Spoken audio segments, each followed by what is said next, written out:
வணக்கங்க. இன்னைக்கு நம்ம சேனல்ல வத்த குழம்பு எப்படி செய்யலாம்னு பார்க்கலாம். இது வரைக்கும் நம்ம தனாஸ் குக்கிங் சேனலை சப்ஸ்கிரைப் பண்ணாதவங்க சப்ஸ்கிரைப் பண்ணிக்கோங்க. பக்கத்துல இருக்கிற பெல் பட்டனையும் கிளிக் பண்ணிக்கோங்க. வாங்க வீடியோக்குள்ள போலாம்.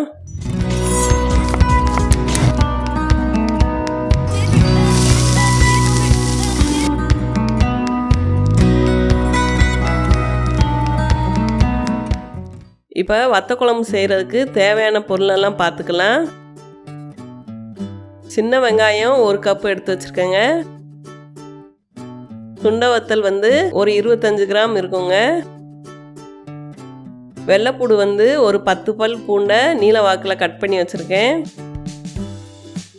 தக்காளி பெரிய சைஸாக 3 தக்காளி கட் பண்ணி வச்சுருக்கேங்க. அடுத்து புளி எலுமிச்சம் சைஸில் எடுத்து நல்லா கரைச்சி வச்சுருக்கேங்க. அடுத்து கொஞ்சம் வெல்லம் எடுத்து வச்சுருக்கோம். அடுத்து குழம்பு மிளகாய் தூள் 2 ஸ்பூன், கருவேப்பிலை தேவையான அளவுங்க. இப்போ நம்ம வத்த குழம்பு எப்படி செய்யலான்னு பார்க்கலாம். இப்போ அடுப்பில் ஒரு கடாய் வச்சுருக்கோம். கடாய் சூடாகட்டும். கடாய் நல்லா சூடாயிடுச்சு. இப்போ நல்லெண்ணெய் சேர்த்துக்கலாம். வத்த குழம்புக்கு நல்லெண்ணெயும் சேர்த்துக்கணும், நல்லா இருக்கும். கொஞ்சம் அதிகமாகவே சேர்த்துக்கோங்க. வத்த குழம்புக்கு கொஞ்சம் எண்ணெயாக இருக்கணும்.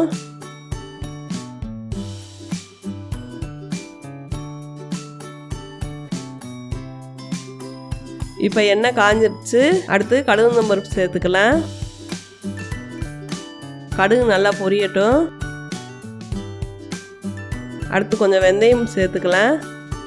2 நல்லா பொரிஞ்சு வரட்டும். அடுத்து கருவேப்பிலை சேர்த்துக்கலாம்.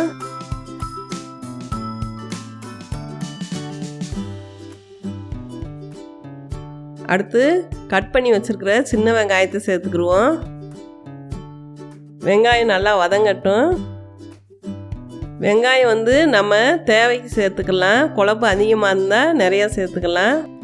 அடுத்து 10 பல் பூண்டை நீல வாக்கில் கட் பண்ணி வச்சுருக்கேன், அதையும் சேர்த்துக்கலாம். 2 நல்லா வதக்கி விடுங்க. வெங்காயமும் பூண்டு நல்லா வதங்கட்டும்.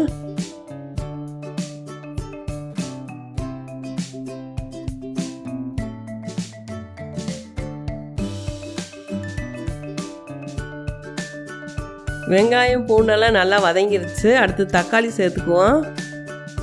தக்காளி நல்லா வதக்கி விடுங்க. தக்காளி சீக்கிரம் வதங்குறதுக்கு கொஞ்சம் கல்லுப்பு சேர்த்துக்கலாம். தக்காளியை நல்லா வதக்கி விடுங்க.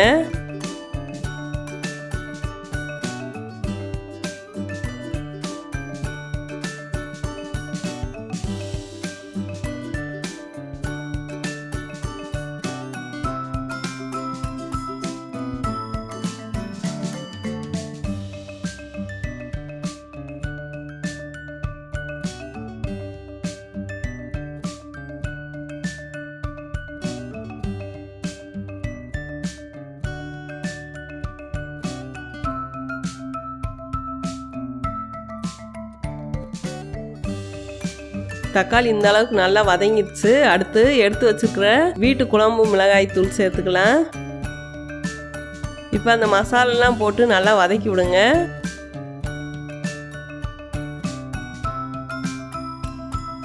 உங்களுக்கு குழம்பு மிளகாய் தூள் இல்லைன்னா மஞ்சத்தூள், மல்லித்தூள், மிளகாத்தூள் சேர்த்துக்கலாங்க. இந்த மிளகாய் தூள் ரெசிபி ஏற்கனவே நம்ம சேனலில் போட்டிருக்கோம். பார்க்காதவங்க கீழே டிஸ்கிரிப்ஷன் பாக்ஸில் லிங்க் கொடுத்துருக்கோம், அது போய் செக் பண்ணி பார்த்துக்கோங்க.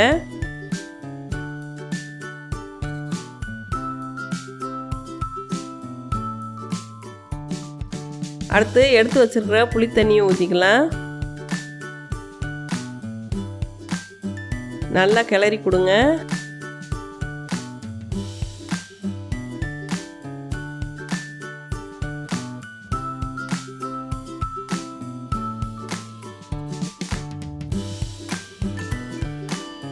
குழம்புக்கு தேவையான அளவு உப்பு போட்டுக்கோங்க.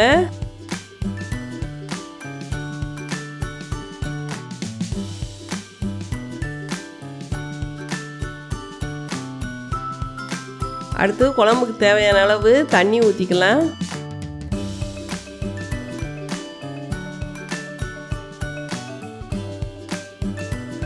இப்போ உப்பு காரம்லாம் செக் பண்ணி பார்த்துக்கோங்க. இப்போ குழம்பு நல்லா வேகட்டும். இப்போ ஒரு மூடி போட்டு மூடி வச்சுருவோம். இப்போ குழம்பு நல்லா கொதிச்சு வந்துக்கிட்டு இருக்கு. அடுத்து நம்ம எடுத்து வச்சிருக்கிற சுண்ட வத்தலை வந்து வறுத்துக்கலாங்க. அதுக்கு ஒரு கடாயில் எண்ணெய் கொஞ்சம் ஊற்றிக்கலாம்.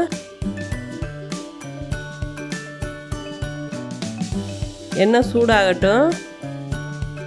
எண்ணெய் சூடாயிடுச்சு. அடுத்து வத்தலை சேர்த்துக்கலாம். வத்தலை வந்து கருக விடாமல் வறுத்துக்கோங்க.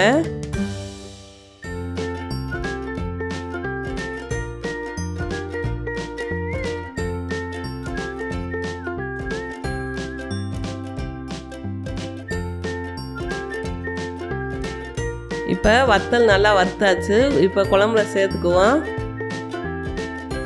இப்போ ஓப்பன் பண்ணி பார்ப்போம். குழம்பு இந்த அளவுக்கு நல்லா கொதிக்குதுங்க. அடுத்து நம்ம வறுத்து வச்சுருக்கிற வத்தலை சேர்த்துக்கலாம். சில பேர் வந்து குழம்பு தாளிக்கும் போதே வத்தலையும் சேர்த்து போட்டுருவாங்க. அது கொஞ்சம் கசப்பாக இருக்கிற மாதிரி இருக்கும். பிள்ளைகள்லாம் அதிகமாக சாப்பிட மாட்டாங்க. இந்த மாதிரி தனியாக கொஞ்சம் வறுத்து போட்டோம்னா குழம்பு நல்லா கசப்பு இல்லாமல் நல்லா இருக்குங்க. இதே மாதிரி நீங்களும் ட்ரை பண்ணி பாருங்கள். இப்போ நல்லா கிளறி கொடுங்க. நீங்கள் வத்தலை வந்து நெய்யில் கூட வறுத்து போடலாம். அது இன்னும் நல்லா டேஸ்ட்டாக இருக்கும். நான் வந்து இப்போ எண்ணெயில் தான் வறுத்து போட்டிருக்கேன். திரும்ப நம்ம மூடி போட்டு ஒரு 5 நிமிஷம் நல்லா கொதிக்க விடுவோம். இப்போ 5 நிமிஷம் ஆச்சு. இப்போ திறந்து பார்ப்போம். பாருங்கள், இப்போ எண்ணெயெல்லாம் நல்லா பிரிஞ்சு வந்திருக்குங்க. குழம்பு இப்போ நம்மளுக்கு ரெடி ஆயிடுச்சு. இந்த அளவுக்கு நல்லா கெட்டியாக வரணுங்க.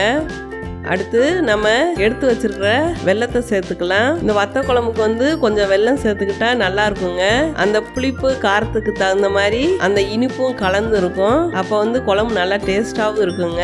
இப்போ வெல்லம் போட்ட பிறகு நல்லா கிளறி கொடுங்க.